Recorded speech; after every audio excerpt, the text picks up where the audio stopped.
For Cellcom customers, the last few days have been frustrating, leaving many in the dark as outages continue to affect calling, texting, and other features. Customers are left wondering, when will things get back to normal? It's almost getting to the point it's not acceptable. Larry Peterson has had Cellcom, the telecom service provider owned by Insight, as his carrier for about 30 years. He says nothing like this has happened in all his years as a customer. I have never experienced it.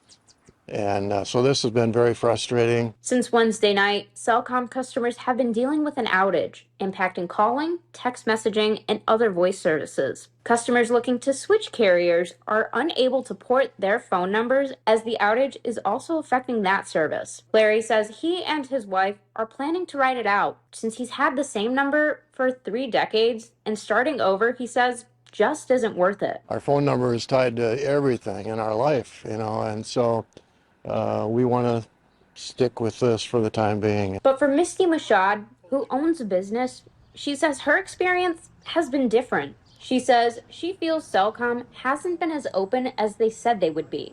Let the people know what you know. It's called transparency. I know they said they were going to do that, but it feels kind of like they're not. She and her husband use Cellcom as the provider for their work phone.